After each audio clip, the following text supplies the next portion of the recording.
YouTube. It's a boy Praise, and let's go, dude. Guys, I'm driving, and maybe I'm distract Kamchana, but I want to talk to you and tell you something. Guys, today, no intro today. I'm not in a nice mood. Mutoribo, and I know. Guys, let me tell you something, guys. We have a platform that anything about my life, right? Which means you're here to watch, you're here to listen, but you don't judge. Naka wakatanga kuda kundiraramisa life yako yorutadza kurarama kumba kwenyu ida kuti inini ndirarame kana zvido zvako zvorutadza mu life mako ida kuti inini ndizvirarame. Who are you? Yeah, inenge chiri life yangu here ndikubvunze. It's my life, so ndoita zvandoda ne life yangu, right? Now I see why people like Taiti vachituka vanhu. Sometimes even they don't think. You understand? Sometimes when they don't think. Iwe ndakachikudza panapa kuti ndakudanana nesingle mother or ndakudanana nechembere. Just take it. You're here to watch. That's why I'm a subscriber, right? There are people that also watch, that also stalk, that are not my subscribers. Wanakuona zvikuita mu life mangu. Since utori viewer, wakuzoona zvikuita mu life mangu. Uona zviri kuitika mu life mangu because ndo zvawenga panapa. Naka hauna kuyozondiudzira zvekuita, hauna kuyozondiudzira ma-choices to make in my life. Who are you to tell me what to do in my life? Who are you? My love life zvinoitwa nekuda kwangu nezvido zvangu ini. Wandiri kudanana naye panguva iyoyo anodanana neni achiita zvandiri kuda inini nezvido zvangu inini. Ndikakuudze kuti ndakuda kudanana ndega, ndinokudanana ndega. Chako nhaka kungoona kuti Praise ari kudanana ega ndo zvaatiudza. You can't tell me anything to do just because you like munhu wanachidanana naye or you love munhu wanachidanana naye and then you start telling me what to do kuti get away. If you think ndinokunyengerera kuti uri subscriber rangu nhako chazingochidudza zvekuita enda unofa. Unsubscribe ndofamba nevanoda. Yes, we are tired of pretending. We are tired of respecting fools. You understand? We are tired of respecting vanhu vanofunga kuti kana vachinge vasimo mu life medu we won't have progress. Hatina chinofamba. Iwe zvinotofamba usimo mu life mako. Handiko kasvika zvichifamba. Iwe ndakaposta video nezuro inini ndichitaura kuti I broke up with my ex. Ndichikudzai the reason why I broke up with my ex. Vanhu vangu cheche vakazvitambira vakatonzwisa kwandiri kubva nako. Vamwewo vasinganzwisa havana kunzwisa enda ndine nawe ndine nazvo. But zvanoitaura ndizvozvo vakaona vasina kuona vana kuona. You understand? So let me tell you, the announce officially I am no longer dating the girl I was dating. Finish. No explanation needed. No nothing chikudiwa hapana. Ndine ma reason acho ndindoziya. Zvataregerana nezvatasiyirana. Patakasangana tisinoziya. But you don't have to know.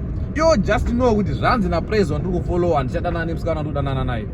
Iwewe as a loyal subscriber kana usina kuyozostoka or kana usina kuyozotaura bullshit, what you have to do now is to wait for Praise kuti what's the next step, what's the next move. Ngomana charamba chiti pamakuhwa here, ngomana chari pacampus content. Iwe do you know kuti paperiod tatadanana nemusikana wanachidanana naye ka tikada kutozvimita mhenenguro tada kutatsvakurudzoka we will find out kuti you have 20 failed relationships. Nhako nema-relationships akawanda waita afaila asingatomboziye nezvavo just because inini ndiri papublic ndiri free nekupublisha relationship yangu yandinayo panguva iyoyo because I will make something out of it. Kuritonzi une tuma-subscribers twaonatwo you can also make something out of it. Waitotiratidzawo kuti amana uyu ndiye munhu wandiri kudanana nayo. Nhaka isu chinozoita musaratidza vanhu kudanana navo maybe vakashata maybe vanhu vevanhu or you know kuti you can't get anything out of it. You understand? Saka nyaya yangu iri pakuti ndikakuudze kuti ndiri kudanana naSorobia, tambire Sorobia iyeye ndiye wamuchaona ndichidanana naye. Fambai neyeye wandiri kudanana naye. Ilife yangu ndoita zvandoda nelife yangu. You don't tell me anyone to date, you don't tell me anything to do. Ndikauya nemusikana paplatform panapa mukamufarira ende munomufollowa ikoko. Go and follow here ikoko, munoita zvamunoita muri ikoko nelife dzenyu ikoko, noti pachannel pangu panandiudzwe zvekutaura nemboko. You understand? Yes. Amana, tikada kurarama life yamunoda nenge chiri life yedu amana, anotinga ndo life yenyu. So ini nyaya iri panapa ndeyekuzvinzi amana ka content, we still pushing content. We don't stop content nezvinhu zvisina basa. content, we're still pushing content, amana. And this year, the badness. I'm working on something. I'm opening a podcast. I'm opening a podcast. Yeah. Still trying to start a podcast. And equipment is coming soon. Until in process kutenga equipment. There's a kushandisa. The likes of my desk. Notenga kakona desk. The chair. The mic. My heads. Some portraits to display corner because I want to make like a podcast corner mpamandu ugara, you understand?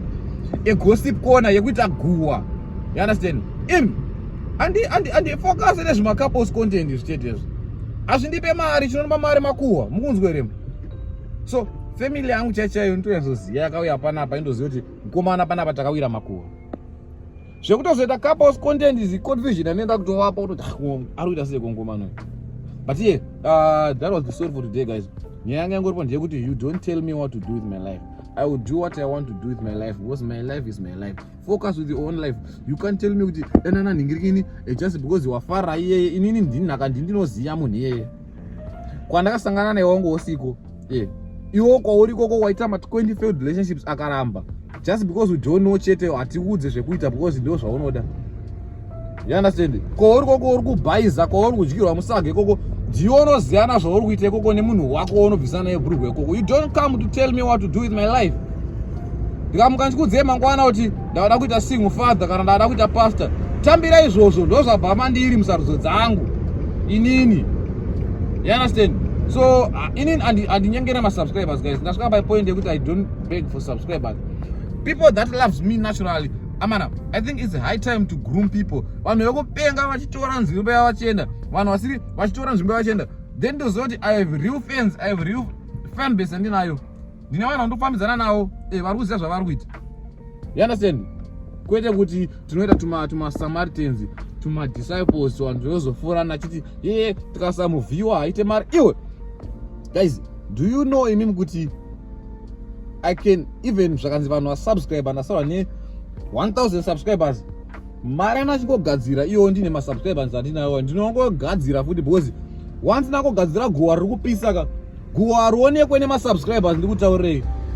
Guwa runoonekwa ne news people each and every day. One video can make me get 500 people as long as ndari blogger nemazvo naisa moyo wangu mazviri. Muri kuzwere? Yeah, it's what you view kako. Do you even know how people get paid by YouTube? People that get paid by kuona adverts. Yeah, they're talking shit, talking rubbish. You're skipping adverts. Put my ads up a video, but you think you can unsubscribe or you can unfollow. I will give a gem, I will give a review. I don't give a fuck, man. Adverts, they are new subscribers. They are new people. Do you know what? I have some videos. Go and check my profile. I have some videos over 30,000 views. Over 30,000 views. They don't have time to subscribe. They have time to watch according to Shanienda poster.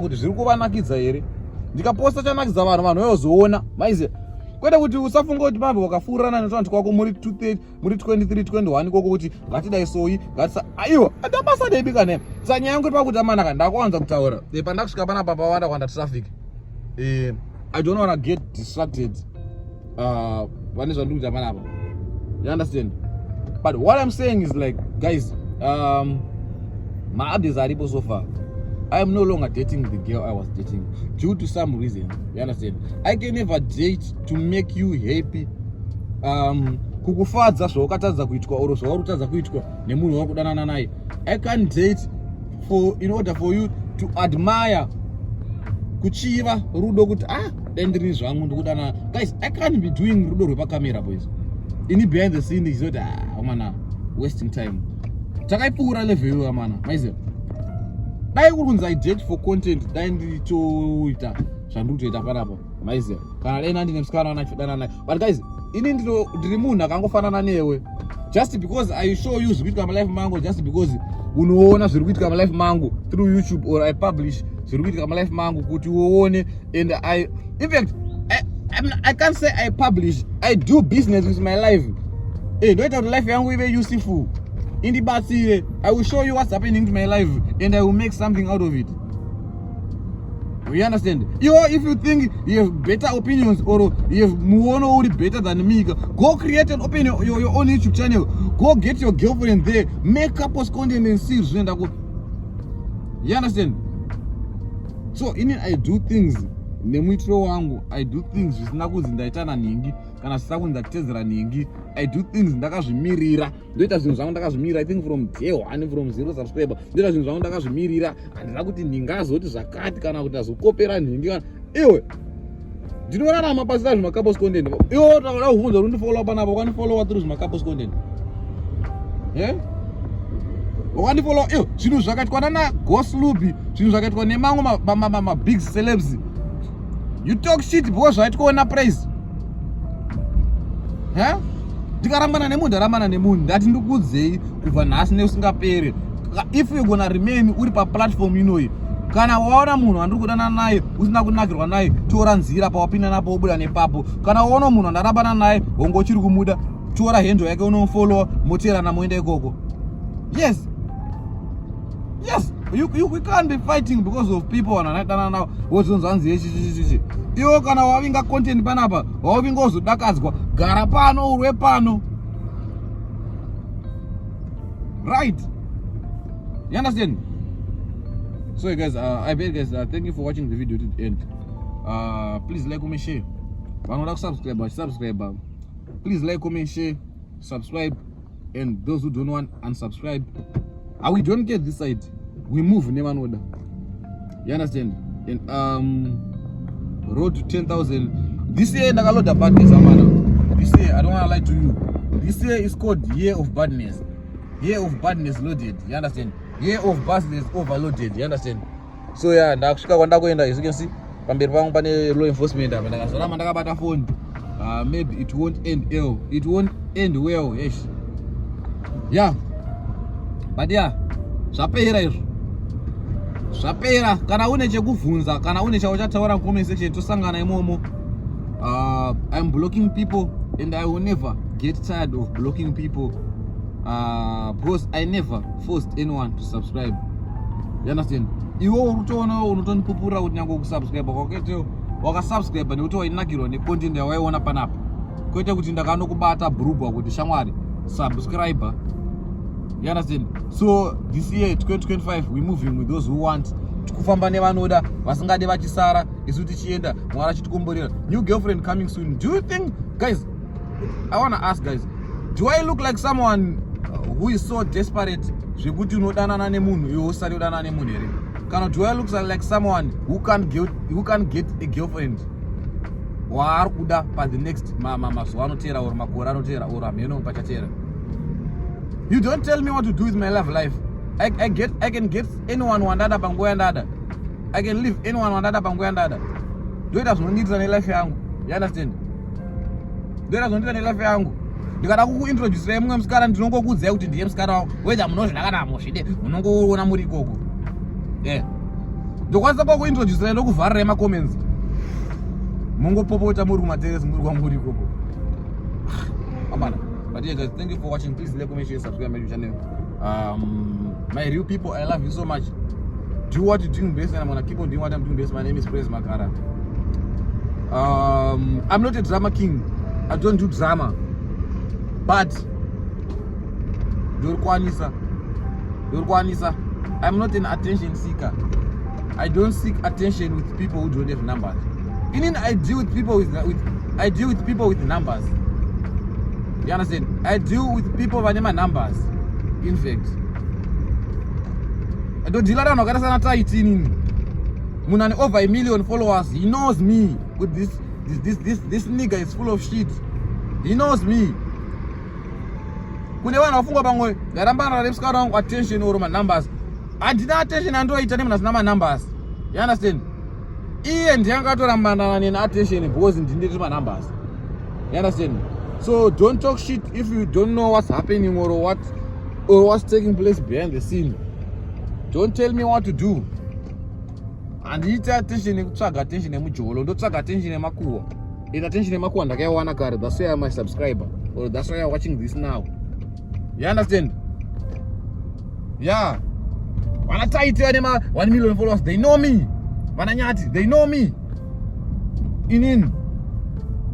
Don't tell that to attention netunyati kumakuwa kumahumbu imi udzikami. So guys, do what you do best, man. Keep on doing what I'm doing best. My name is Praise Makara. We out here. Badness overloaded. 2025, no time to joke, no time to waste.